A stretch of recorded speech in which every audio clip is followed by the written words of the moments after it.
Everybody's a genius. But if you judge a fish by its ability to climb a tree, it will live its whole life believing that it is stupid. Mm-hmm.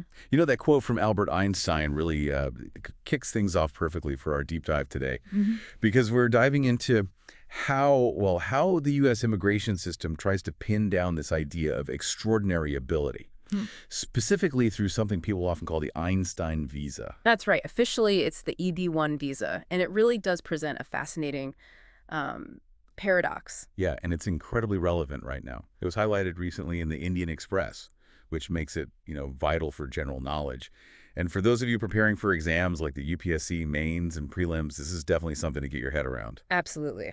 At its heart, the EB-1 promises a path to permanent residency in the U.S. It's for people who are officially deemed extraordinary. Extraordinary. But defining that, well, that's where it gets complicated, isn't it? It really is. It's designed to pull in the top talent globally. But as we'll unpack, figuring out who fits that bill isn't always simple, especially when real life and, frankly, human judgment get involved. Exactly. So our mission today is to really unpack this policy, look at how it's designed, how it actually gets applied on the ground, and why it causes so much debate.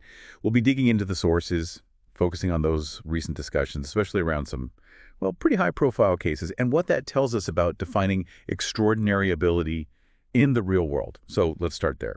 What exactly is an Einstein Visa, according to the rules? Okay, so according to USCIS, that's the U.S. Citizenship and Immigration Services, the EB-1 is an employment-based green card. It's specifically for individuals who show extraordinary ability, and that covers quite a range: sciences, arts, education, business, even athletics. The main hurdle is demonstrating sustained national or international acclaim. Acclaim. Okay, how do you prove that? Well, there are two main ways. Either you've snagged a major internationally recognized award, we're talking the big leagues, like a Nobel Prize, a Pulitzer, maybe an Olympic medal. Or, if you haven't got one of those sitting on your mantelpiece, you need to meet at least 3 out of 10 specific criteria. 3 out of 10. What sort of things are on that list? Oh, it includes things like having articles published about you in major media, playing a leading role in distinguished organizations, maybe commanding a significantly high salary compared to others in your field, things like that. Okay. And if you manage to tick those boxes, then you get the green card, which means permanent residency and down the line, potentially citizenship. So on paper, it sounds quite clear-cut, almost like a checklist for genius. It does seem that way. But this is where things get interesting. And where, as a U.S. Congresswoman recently put it, for some people, the math ain't mathin'. Where does this seemingly precise system start to, get fuzzy? Well, that fuzziness really came under the spotlight recently. It happened during a House Judiciary Committee meeting. Democratic Congresswoman Jasmine Crockett brought up the EB-1 visa granted to Melania Trump back when she was Melania Naus. Ah, yes, I saw reports about that. Yeah. What was Crockett's specific point? Her argument was essentially questioning if Melania as a model at the time, and Crockett specifically said, not at the level of a Tyra Banks or Naomi Campbell, truly met the standard for significant achievement.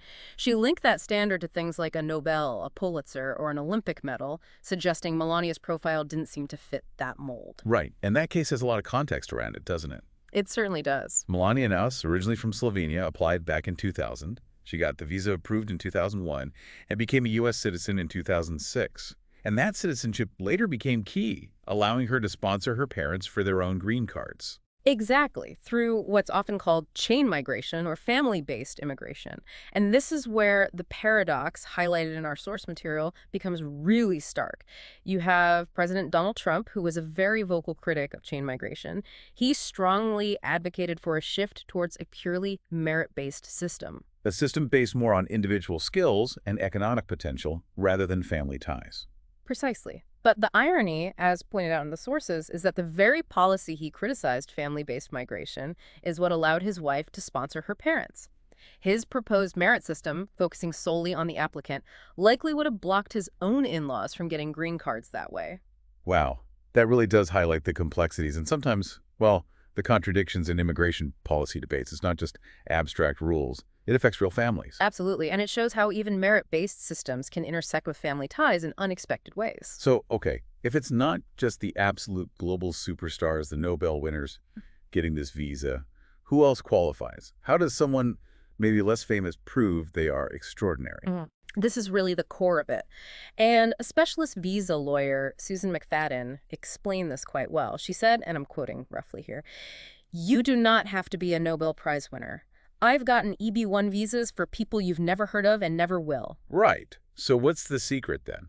According to McFadden, the key isn't necessarily being world famous. It's about skillfully defining your field very narrowly. You craft a narrative that positions you as basically peerless, but within a very specific niche. Ah, okay. Like her example. Exactly.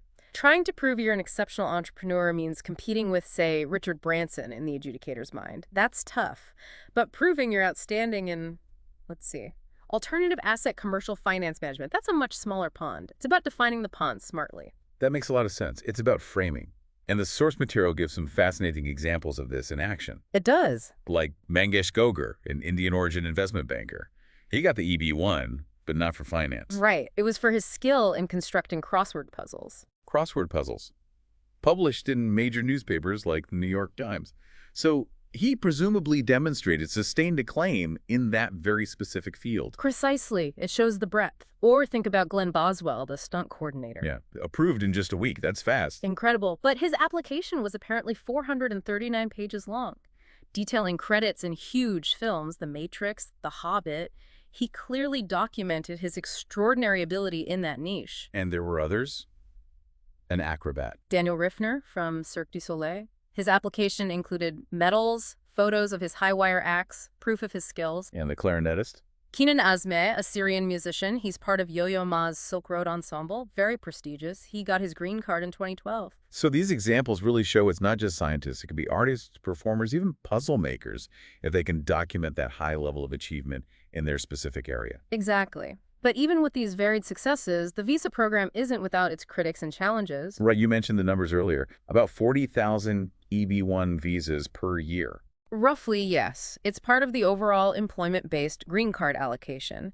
But the demand, particularly from places like India and China, often outstrips supply, leading to backlogs. And the application itself, using Form I-140, requires, as the sources say, voluminous evidence. It's a demanding process. Okay, so if you're submitting stacks and stacks of evidence, how does the final decision actually get made? Who weighs all that? Is it just ticking boxes? Well, that's the crux of the issue. It's not just box ticking. There's a significant element of human judgment involved. Another immigration lawyer, Rita Sostrin, put it quite plainly. She said recipients are supposed to be the best of the best. But crucially, just meeting the criteria on paper isn't always enough. An adjudication officer, the official reviewing the case, ultimately makes a judgment call. A judgment call, so it's subjective. Yes, and that subjectivity is what opens the door to criticism that the system can potentially be, well, gamed. Gamed, how so? We saw that tech entrepreneur Debargadas even published what he called an ultimate guide to the EB-1A visa online. His advice included working with firms that specialize in amplifying achievements, often through getting articles placed in niche trade publications to help meet those media criteria. He framed it as helping talented people stuck in visa queues. So strategically building the evidence portfolio to fit the criteria, even if the underlying achievement might be debatable. That's the implication some critics draw. It highlights the strategic element in applying. And that anecdote about Rita Sostrin and Einstein is just amazing. It really drives the point home. It really does. The idea that she created a resume based on Einstein's early work, before the Nobel Prize, before he was Einstein. And immigration lawyers looked at it and thought, maybe he wouldn't qualify. Exactly. The consensus was that even Einstein might have struggled to get an ED-1 based purely on his accomplishments before the Nobel Prize really cemented his global fame. It's funny, but also a bit worrying. It suggests the system might not recognize groundbreaking potential until it's already resulted in a major, easily quantifiable award. That's Sostrin's observation, too. The system tends to favor fields where success is easily documented: awards, media coverage, high salaries, which can inadvertently disadvantage people in other important fields, like maybe fundamental research or early-stage entrepreneurship, where the impact isn't always immediately obvious or easily packaged for a visa application. Right. the metrics might not capture the true genius in those cases. Potentially, yes. And these broader criticisms about subjectivity and documentation bias, they feed directly back into the public skepticism around certain high-profile cases, don't they? They absolutely do. Think about Shara Béchard, the Canadian model and Playboy playmate who got an EB1 back in 2012. That raised a lot of eyebrows and questions about how modeling in that instance met the extraordinary ability threshold usually associated with, say, scientific breakthroughs. And of course, the Melania Trump case we discussed earlier fits this pattern too. Given she wasn't a household name for her modeling work back in 2000, the approval invited similar questions about whether the criteria were applied rigorously or if other factors might have been at play. These cases become lightning rods because they seem to test the limits of the definition of extraordinary. So, zooming out, what does all this mean for the bigger picture, for the goal of attracting genuine global talent? Well, it brings us back to that core paradox of the EB1. The intent is clearly to attract the world's best and brightest. But the reality, as the sources suggest, is that success often involves not just talent, but also the skill to navigate the system's ambiguities, and crucially, pass muster with an adjudicator making a subjective call. And even though it's a relatively small number of visas compared to the total 40,000 out of 140,000 employment-based green cards annually. Right, it's not the largest category, but its nickname, the Einstein Visa, gives it this outsized symbolic importance, which means it attracts intense scrutiny, especially when cases emerge that seem questionable to the public. Yeah, so it seems for every Keenan Asma, the clarinetist, or Glenn Boswell, the stunt coordinator, whose talents seem demonstrably extraordinary in their fields, there are other cases that, well, stretch credibility for some observers. And that perception, whether fair or not in any individual case, can fuel ideas about favoritism or maybe inconsistent standards. Which isn't really ideal for a visa designed to be the gold standard for global talent, is it? Not really. It ultimately leaves us with a really fundamental question, I think. How do we actually define, measure, and validate extraordinary ability in a world where talents are so diverse and constantly evolving? Especially when you have policies that rely, at some point, on subjective human judgment. It's a tough balance to strike. That's a great point to ponder. So that wraps up our deep dive into the Einstein Visa. We've looked at its purpose, the real paradoxes and how it's applied, and the tricky business of defining and spotting extraordinary talent through policy. Understanding these kinds of systems is so important for keeping up with current affairs, thinking critically about government, and, as we mentioned, it's definitely key for anyone preparing for the UPSC mains and prelims exams. But really, it's valuable stuff for any curious mind out there. So if this deep dive sparked your interest, or maybe helped connect some dots for you, please do give it a like, and subscribe for more deep dives like this one.